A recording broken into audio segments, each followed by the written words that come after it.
You wanted more, and we're giving you more. Are you ready for rapid fire?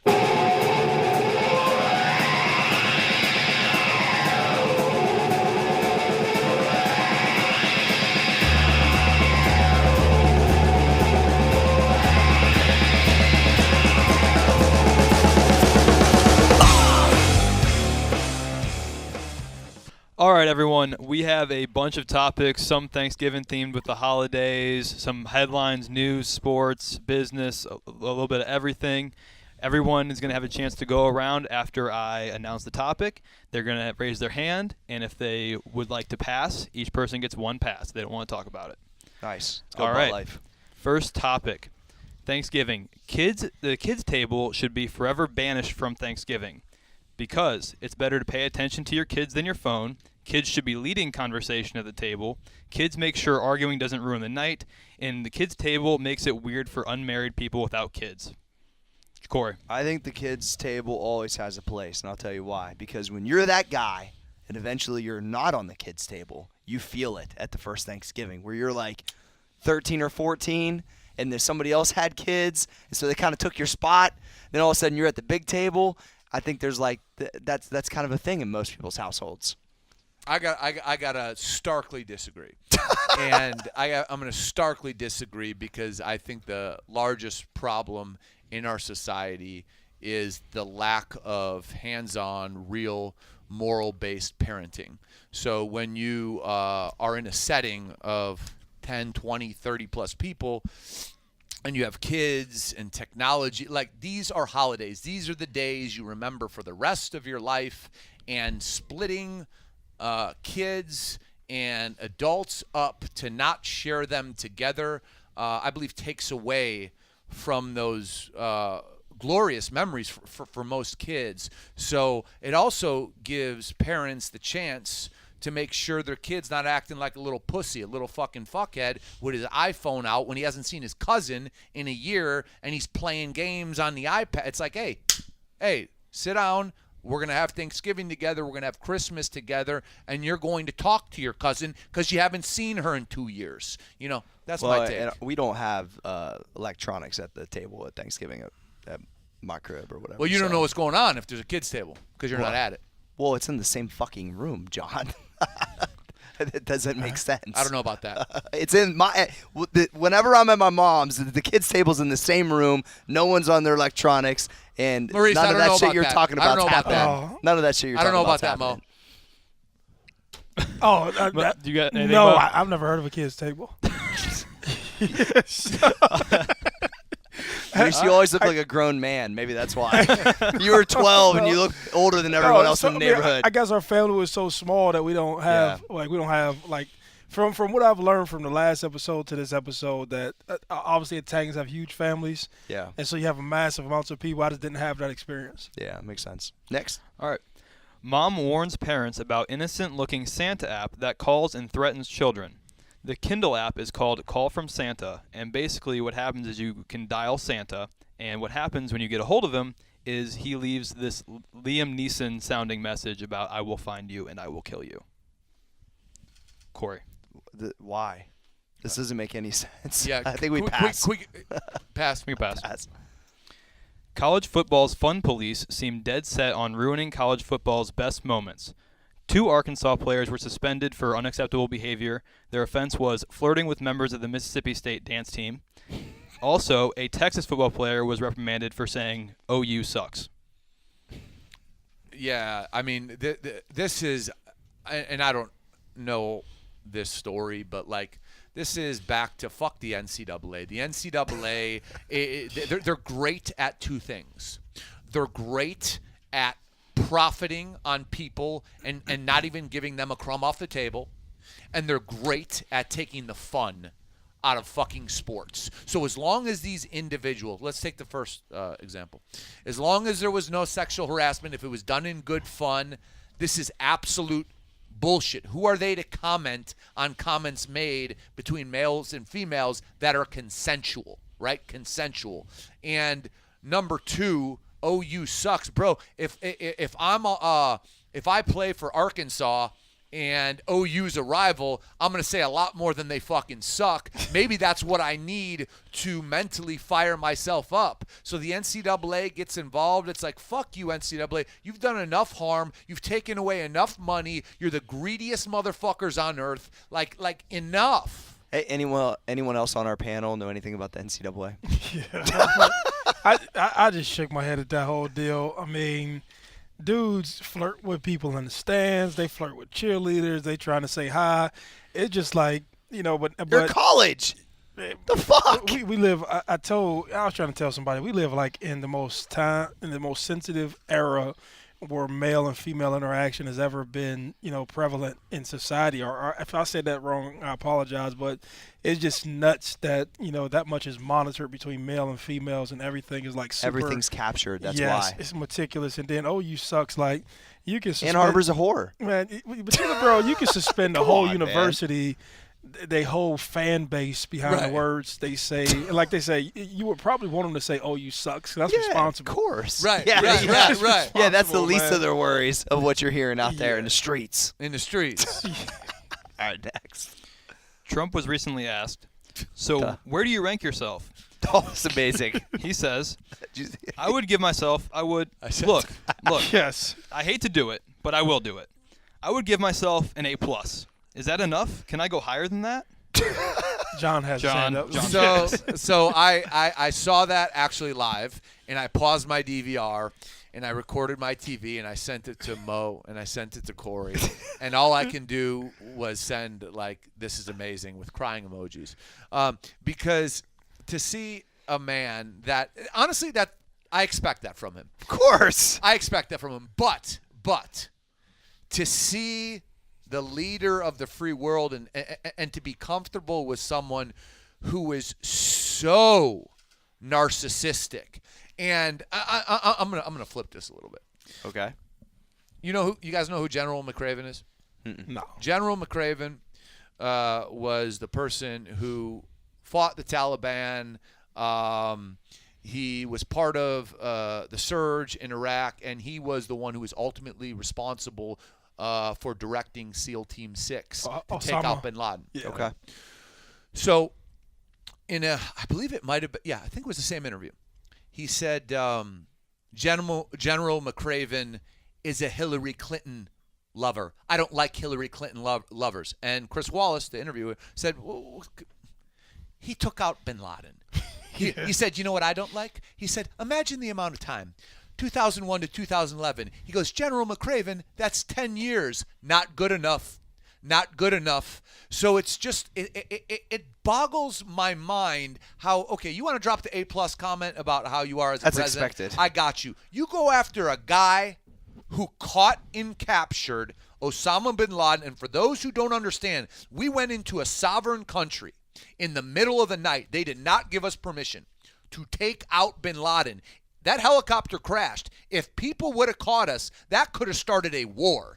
The risk they took and the training McRaven gave those SEAL team members to execute that operation and get out in the fog of the night, if they didn't execute it so tightly, a war between the Middle East and America could have broken out so easily because Pakistan did not know we were going into their sovereign airspace. We did it. We waited 6 months for the perfect fog to go in there, and it just bothers me that he's going to go after McRaven. The A+ comment, I don't care. The A+ comment to me is just the same shit when I used to read about his business stuff. What's amazing about Trump is he's just been a master of this forever. Everything's amazing. I'm the best. Everybody believes it. Success. I'm the most successful. I'm a billionaire. I'm the richest cat you know. We gonna do it this way. I mean, it's amazing, and it's so fun. So this is like my own experience. It's not really political, but it's like I used to read that shit back in the day, way before he ever thought about being president, and I'd be like, all right, he just believe in himself. He's just throwing it out there, blah blah blah. And then family members, they'd be like, he's a crook, like. He went bankrupt multiple times. This same motherfucker's voting for him. It's unbelievable. Hey, when y'all sent me the video, first I just laughed. I shook my head, and I just was like, "What the fuck?" And I just walked away. Yeah. Like and that's really like sums up my comment. I was like, walk away. Like, Next. yes.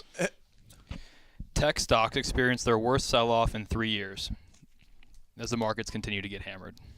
I just think that it's short-lived, and the ones that everybody's talking about ain't going nowhere. I mean, I just think that it's like part of the process. It's some type of correction of some sort. It's going to flip right back unless you're selling. You ain't losing no money. Is Amazon getting any smaller anytime soon? Let me check the box. I don't fucking think so. When you look at the market, you have to look at the fundamentals of tech stocks. Okay, the fundamentals of the FAANG stocks, right? Facebook, Apple, Amazon, Netflix, Google. So when you look at the fundamentals of them, their financial statements, their revenue, their price per share, all this stuff, their market cap, they're in great shape. They're in great shape. So why are they being beaten down? They're being beaten down because the government is on this tip of trying to figure out what they're doing, and they're never going to figure it out. So what's going to happen is fear pushes the price down. The reality of it is the businesses are growing. They're in fantastic shape. It's a fact. You can see it. But people get scared. And that's how people like Warren Buffett get rich, because when people get scared, they sell, and that pushes the price down. So sometimes you have to wait out. Like, I hold a lot of that stock, and I'm smiling because I'm just waiting out this period. And, of course, I can't call the bottom because I'm not perfect, but it's about to be time to buy. Yep. Pretty damn soon, and I'm a bull on those stocks because look at their financial statements. Their price has nothing to do with that. It's all what-if scenarios with the government. The government can't fucking do shit to them. Fact. Yeah, I talked to my guy yesterday about this yesterday afternoon, and I plan on buying Amazon. Yep. And we were talking about this, and he just was like, "Hey," he was like, "Man, this one I've made a lot of my money." And he was just talking about, he was like, "Hey, these tech stocks," he said, "they're getting beat up right now." But he said, "Brees," he said, "that stuff will swing right back up." Of course, it hit 2,200. Dude, come on. Next. Prison inmates fight the deadliest fire in California history for $1 an hour. Activists are calling this exploitation and abuse. Well, Corey. I think, giving the guys an opportunity to help because all the craziness going on was amazing. Should you pay them more than $1? Probably. But I think the opportunity to get out and be positive in the environment's cool. I don't know. What do you guys think? so what I would say is it's no mystery that the privatization of prisons has been on the upswing the past 20 years. And to just put that in common terms, prisons used to be owned by the state, and now they're owned by private corporations. So what we're not seeing and what we're not hearing in this conversation is that for $1 an hour, the inmate is doing this. But that prison is billing the state probably $100 an hour. So if you want to call it modern day slavery, you can call it that, because that's what I would compare it to. And I'm not saying it's just for African American inmates. It could be for white or whatever. For everybody. For everybody. That's what people don't talk about, is the privatization and the profitability of what you just heard. Because, yeah, it's very easy to look at it like, hey, they're getting out there, they're working. It's a money play, bro. It's a money play, and these prison systems, just like insurance companies, should not be private. They should be fucking public about rehabilitation, not profit. My take. Yeah, I just when I look at stuff like that, I look at how many large corporations get different tax incentives or tax breaks from using prison labor, basically. And when I seen that stuff, I can see how court can come to its conclusion and say, "Hey, look, they're helping the situation." But they need to get paid more. That's my conclusion too. Yeah, I mean, you can even do good time. You know what I mean? There's a lot that you can do to incentivize it, but it just, I don't know. I think anytime you use prison labor for commercial instances, I think that there's a dichotomy of it, or there's I don't know if dichotomy is the right word. Sometimes I use words from reading that. I may not understand the full context of it. I'll say this, right? They had another special on TV where guys were so say Max Effort Muscle goes into prison and say, "Hey, we're going to use you to package our goods and manufacture our goods and produce our clothing and so on and so forth." And then you get a contract with the state, and you're teaching the guys these skills. But then guys, when they were released from prison, they would go to Max Effort Muscle, and then Max Effort Muscle say, "Oh, no, We don't hire felons. So there's a lot of stories like that. And so I have mixed feelings about it because I've been in there. Let me get that cheap labor, but then when it's time for me to pay back, sorry about your It's luck. like sweatshops. Interesting. Yes, sweatshops. That's my honest opinion on them. Damn. Next. Le'Veon Bell is seeking more than $17 million per season after all the drama that just went on with him. Le'Veon Bell is a dipshit. Le'Veon, but I want him on the Bears. Okay, so here's the thing, and I might be off a little bit with the numbers. I think this whole deal, this whole year, which has destroyed his name in Pittsburgh, which has destroyed his name with his teammates, isn't it a holdout over $2 million? No. Oh, no. 856 a game. No, but that adds up to $14.8 million a year. I thought he won $17 million a year. He wanted 16, I think. No, it wasn't about. It was One, it was about the franchise tag. He didn't want to be franchised, and he wanted a guaranteed contract. Yeah. So what he wanted was so Todd Gurley made.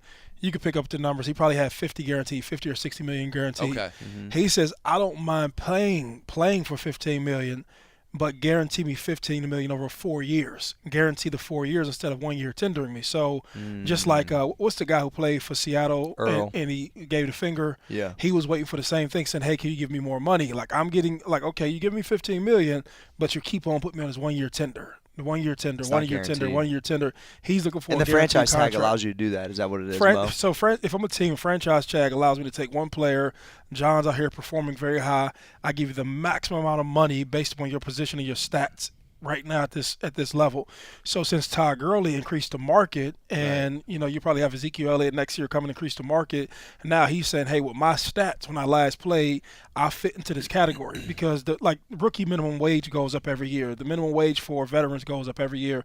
The market goes up because revenue increases, right? Mm-hmm. So he's saying basically hey, you're paying Todd Gurley, and Todd Gurley's stats don't look like my stats, and I've proven myself, and you're paying him on potential. Gotcha. I'm trying to get paid for results, and so the conversation comes around to guaranteed money. The conversation got mixed up when they started to promote what is the kid's name now? James Conner. So James Conner, he's a feel-good story. He's a Pittsburgh kid, went to Pitt, had cancer, overcame cancer. Great community guy. I'm very amazing appreciative hair. Of the opportunity. Had the hair going on, and so they're winning games. And they're winning. Yes, and his stats are lining up because the system. So, but then what made it worse was when the lineman basically said they're so mad. Bro. Yes, so the lineman felt like, we contributed to a large part of that. Right. And so you're really talking about three different conversations. The lineman didn't. So your linemen are supposed to be like your. They're supposed to love you. You know what I'm saying? Your roll dogs. Your roll dogs. You know what I'm saying? Yeah. The linemen are supposed to love you. They kind of kicked him to the curb. He didn't have an advocate in Ben Roethlisberger, Antonio Brown, or ain't nobody Thomason. feeling him. Nobody really advocated for him. So the first time somebody beat you up, and you ain't got nobody standing up for you. But that says a lot for you as a player, right? As a person. Okay. So I think it speaks to more how people personally feel about it. Yeah, I agree, and that speaks to being a teammate and wanting to be a teammate and wanting to bust my ass to help James Conner succeed versus Le'Veon Bell. So to me, you just educated me on that whole deal because I didn't have all the information.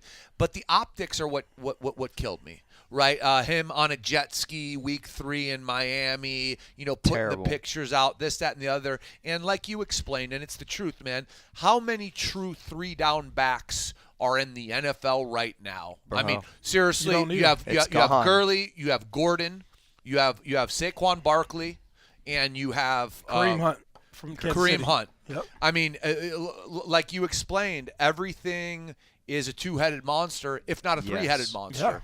Yeah. That's just how it is. So for running backs to get paid these max contracts, I mean, dude, you're in a system where you have a great line, you have a great quarterback, you have epic wide receivers, and you win. You have to have a little self-awareness that, if you go play for the Titans, things ain't going to be like that. Perfect example. Dude, talk about self-awareness of just who you're playing for. Dude, I grew up a Steeler fan. My whole family's Steeler fans. Dude, it's nothing but steel workers and coal miners and all these guys working hard. They don't fucking care if you make $850 and you want fucking $1.2 million a game. They're barely be able to pay their bills. They're sitting around thinking, man, fuck you, Le'Veon Bell. And then when you see the Rooney ain't fucking backing off of it, when you see Ben Roethlisberger, who looks like those guys, is saying fuck you. The linemen who look like them are saying fuck you. Yeah. They're all, and then James Conner. On top of it, dude, you got to have awareness of who you're playing for. That's that's the room you're in, and you fucked it up. No one cares. So, I mean, like, Not to mention all this other stuff. yeah, so you got like a lot goes into it. This is just back to being a professional and things coming back to haunt you, right? So one, I'm an advocate. Let me be clear with you. I'm an advocate on people getting their money for doing their just due. I'm an advocate for that. I'm an advocate for players getting guaranteed contracts, right? But we can't be naive and act like the reality of it that this is not a running backs league anymore, right? Yeah. The rules are service for quarterbacks, right? Absolutely. The second part is this: you can't act like you didn't have a weed charge. You can't act like you had been suspended for games for substance abuse. And so He's had some nonsense for sure. he's had some just as much as I didn't want to accept my nonsense when I was younger. When you look back on stuff and say, fuck. You know, I kind of Let contribute. me go ahead to and that. take this Yes. 15. You know what I'm saying? And then you can't compare it to another person's nonsense because you say, oh, Ben Roethlisberger got in trouble. Well, the league is made for guys like Ben Roethlisberger, and it's not made for guys like that. So it's a quarterback's league, bro. So, hey, my opinion on it is, fuck it. You know what I'm saying? I really don't give a fuck, to be honest with you. Wasn't he getting paid though? Didn't he get paid every game? No, they held it. No, he didn't make any money. He didn't make any money. He didn't. So Nope. he could have if he He stepped could on the he field. could have made 850 14. Yeah, it's 856. They said a game. He's sitting out. Big gamble. That's what I'm saying. Them Big cats in gamble. Pittsburgh are like, you fucking kidding me? Big That's what gamble. happens after 3 weeks. And I But see you in Miami. You can, but you know what you can do? You can have a list of people, just like they did Kaepernick, who said, hey, fuck them. Because, you know, they're not thinking about Le'Veon Bell. They're thinking about the next guy who tries to act like Le'Veon Bell. Exactly. And, hey, do you really need him? Like, so I'm pretty sure there's a lot of people who wanted Kaepernick, but I'm guaranteeing you, on a big boy level, let's get on these jets. Let's go talk. Let's have a Well, it's the close owner. Yeah, you're right. conference It's the owners. Oh, it's, bro. It's Bro. it's the white men. call. Bro, these are serious conversations. Yeah. Yeah. Big Hey, money. Yeah. Fuck him. Right. Everybody Let's all fuck agree him. to fuck them. And the next guy who comes, we're man, bro. It's Big- real. It's big real money band together. That's bro, what it is, big bro. money bands together for their interests. Exactly. I get it though. And that's what you're seeing. All Butt right. life. Black Friday sales used to begin on Black Friday. Now Black Friday sales are starting on Monday.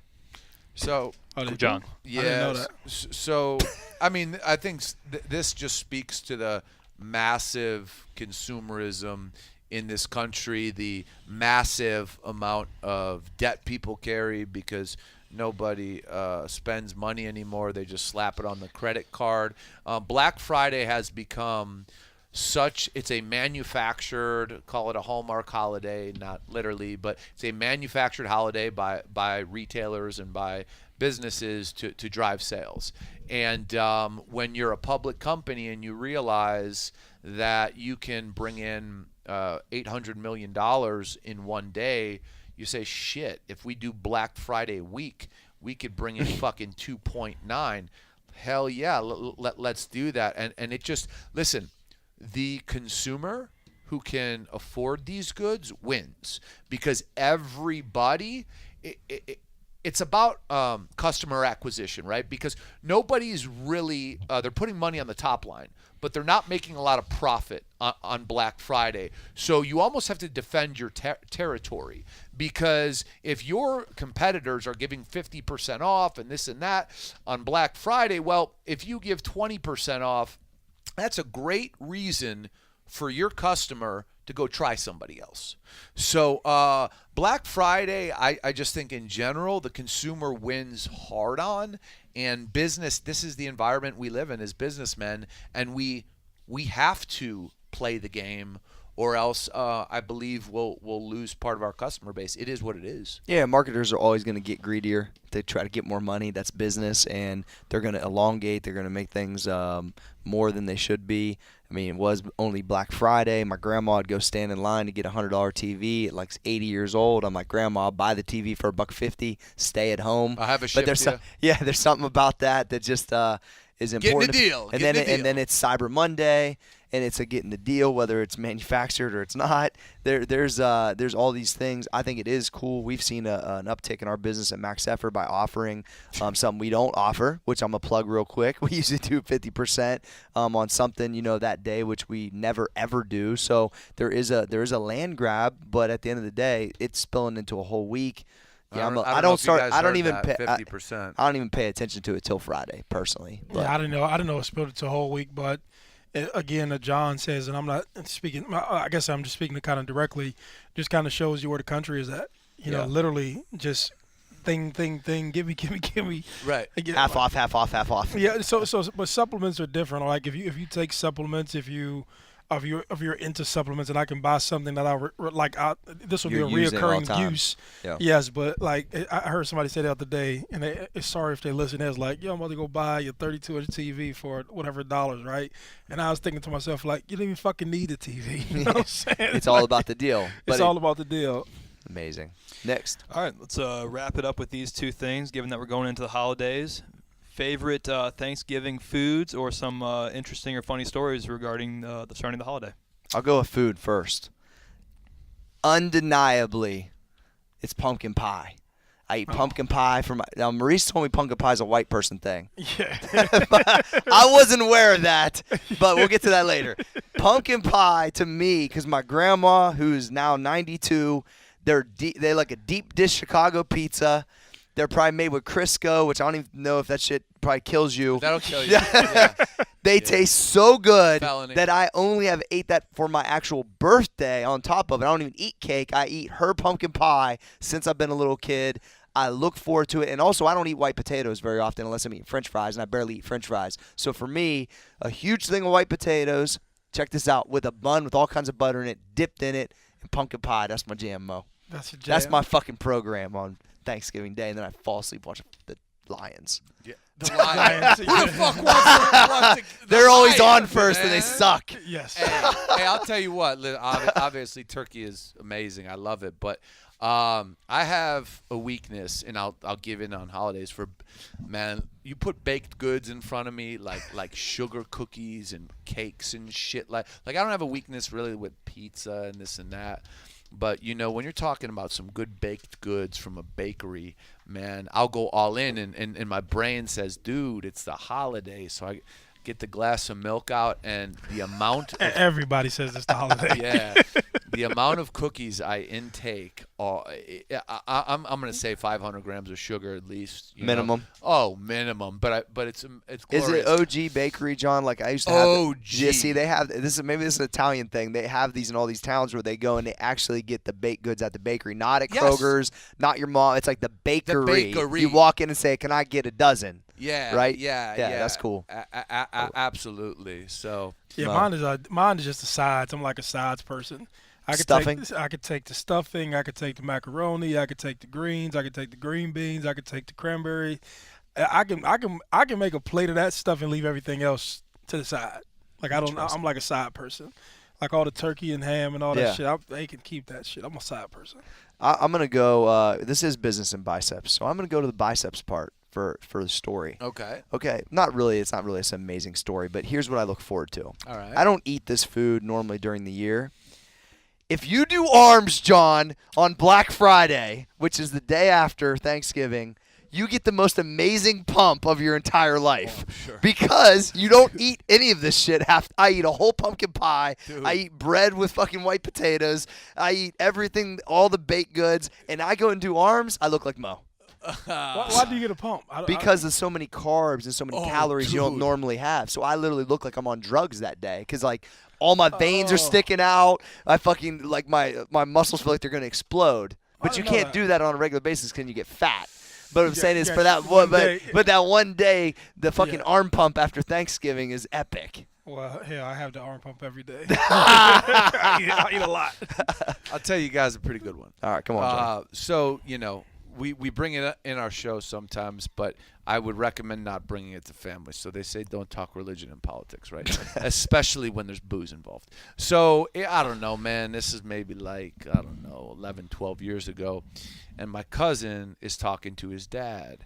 And this was the time when we were in Iraq, and basically my cousin's like, we shouldn't be there, and his dad he'd been drinking, my uncle, and he just stands up. He's like, oh yeah, are you a soldier? Have you been there? And my cousin's like, what the fuck does that have to do with it? I'm just talking about, we shouldn't have gone there because there's no weapons of mass destruction. And he's like, oh, so you're a fucking soldier now. You were there. And then my cousin stands up, and him and his dad, they're arguing back and forth. And my uncle's like, yeah, what are you going to do about it, guy? And my cousin's like, what the fuck's your problem? It's fucking thing. And everyone's kind of sitting back like, what the fuck's going to happen? There's the cranberry in the middle of the table. My uncle reaches across. He grabs his son by his neck, and he tries to pull him over the fucking table, and he just lands in the fucking cranberry. He lands in the cranberry. What is happening at John's fucking Thanksgiving? And he's like, if you were a soldier, that wouldn't have happened. So just stop talking about it. Hey, I had one time I was in Cleveland, and they had like the box wine. I don't really fuck with wine, but I just noticed this box of wine was gone, right? And so we're saying the blessing, and all of a sudden, old Uncle Doug, he done falls out the chair. He's laying on the floor. Yeah. That's where the box of wine went. Uncle Motherfucker, Doug. he got off balance when he was just trying to pray. So I was like, okay. That left hand. Yeah, sometimes, yeah, it was It's that bad. left hand deal. He said Whatever. the box of wine disappeared. The box of wine disappeared. Franzia. Yeah, I don't have any funny Thanksgiving stories. Like y'all talking about Thanksgiving like it's like big and jovial. I don't have any. It's Yeah. like real simple. It's always been simple. Just fuck. I think people come over, they eat, and everybody just go back to doing their Mo, doing. you know what? Maybe you need to make yours big and jovial. No, I don't want to. Listen to me. Well, son. these motherfuckers is your crib. Hey, listen to me, boss. One program I'm not down with is the Invite the People to Your House program. Hey, listen to me. So if you're listening, I really don't want you to come over. Yeah. I really don't. I You don't want Uncle Fosco fight Hey, this I've been fucking there. kid? I've been there once. So look, I got two things I like to do. Holidays are isolation time for me. Like relax, chill. And Whiteboard it. Yes, and so if I can get into another habit, going somewhere for Christmas every year, that's a lot nicer. Yeah. Like I'm not even into all that. Like, and I'm glad my daughter isn't, right? So at a young age, my daughter was like, I'm cool with not knowing that there's a Santa Claus. Like, Yeah. fuck that shit. If we can go to Florida, Yeah, chill in it's the vacation sun, time. bro. Let's go. Yeah. So. Yeah. There's something to be said for dipping out on holidays. I did that for one around New Year's, and Bro, it's kind of cool, actually. I think I think the coolest place that I've been to on earth during the holidays is Orlando. And what I like about Mickey Orlando, bro, so whatever the fuck they figured out at Disneyland, they figured out how to make it magical. And You mean Epcot? bro, during the holidays, Yeah, it's dope, huh? everything there, from fucking the service that you get at the resort you at, to the fucking to the water slides you on, to the whole park, to people dressed up, to everything. Everything feels massive. You know what I'm saying? Mm-hmm. And then you wake up, you're like, man, that's some cool shit. It's sunny outside. You know what I'm saying? And so, like, you know, all the people baking cookies and all that holiday stuff. That stuff is cool, man. And so, but I've never experienced like funny stories. I don't have a big family. Not like from Yeah. a sad way. I just don't have a big family. All right, it's time to wrap it up. White Zebra, we good? Butt life? We good? All right. Maurice Claret, Johnny Fosco. Yeah.